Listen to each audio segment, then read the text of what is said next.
Hello friends, so today's topic is about the Anypoint Studio, how to download it and what's the required before the download and run it. That we require the Java and the Maven and create first project, then we should run on and we'll talk about the folder structure as well. Okay, let's dig in. Okay, so first of all, there's the first thing you have to just type for the downloading the Anypoint Studio. Just type the Anypoint Studio download and click on it.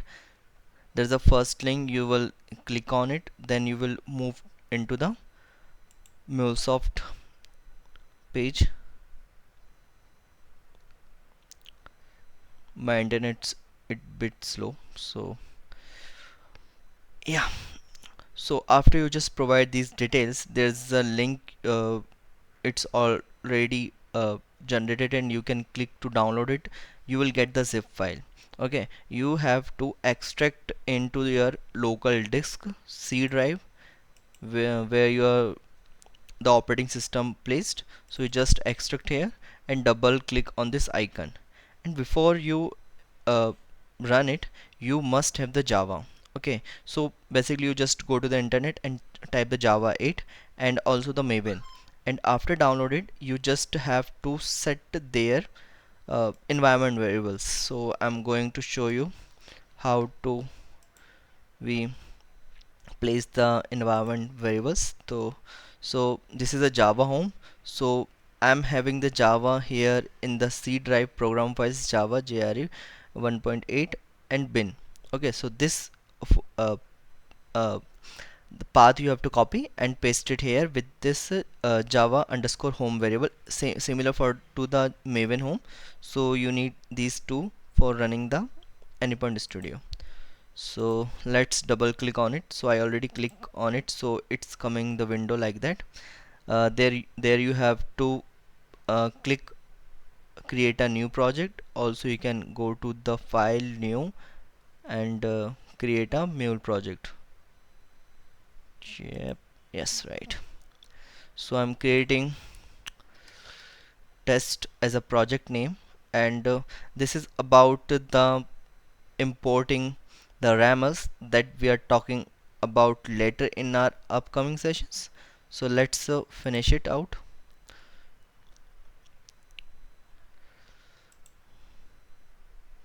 It's not responding, right?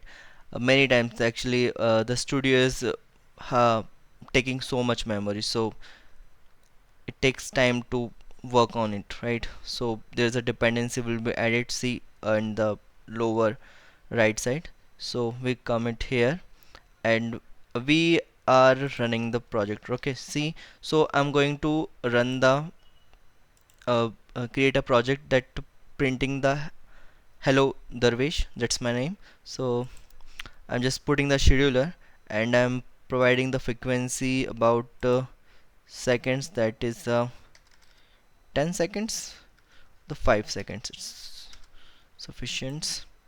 And I'm providing the logger here.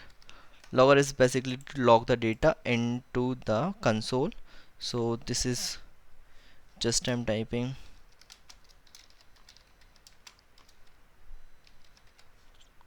Okay, and once it's done, we just have to save it, or you can just run it, then it will pop up come to save it and run it. So you can see console is started and you can see the everything is work upon it, and it takes time to run it. So let's go to the structure, folder structure. Meantime it's running. So basically this is the project name that we are providing the test, and this is a source main mule. This is our the XML files are present here. You can click right click and create the many XML files, like here the mule configuration files we are calling the XML file. So you can create for the number of it. Okay, depends on your workflow and use cases. And about the source main Java, here you placing the Java resources, Java file, additional Java files. This is for the same for the test and the test resources, those for the testing modules. If we have here in Anypoint Studio, we are using the munits. in Java we are using the JUnit, so similar to that. This is the test minutes for the folder. We are putting here every test cases and the test case suits. We are saying this is are the dependencies. See, HTTP is dependencies. So in palette, this is the called the mule palette. You can drag and drop the logger listener is a HTTP listener. You can configure it and call it from the postman and any client tool. And request also, if you have a request, then you can like suppose you have to request and search it out something from the request given REST API or the SOAP API, so we can use it the request. This is for the REST API. SOAP API, for we have a different connector here. This is a transform message, a message that is for the data weave. Basically we are writing the data weave configuration here, data weave coding here, and we can transformation anything, depends on our use cases.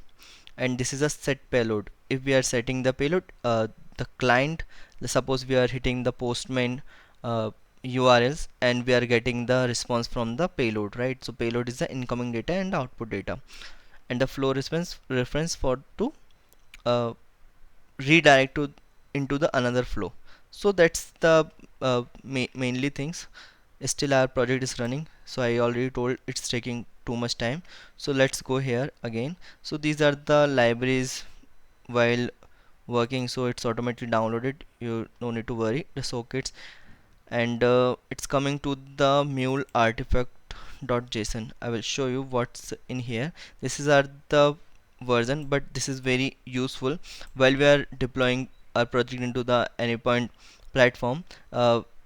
We can secure the file, secure the properties while defining here in mule artifact.json. Even this is the pom.xml files.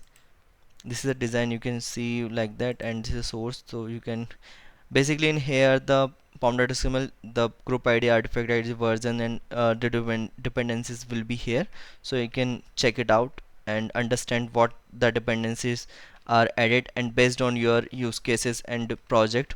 So we have to add it and it will be coming. So you can see our project is running. Hello, the Vishlo is coming as we are expecting. So that's it, today's lecture. If anything, you have a query and questions, please comment it out. Thank you so much.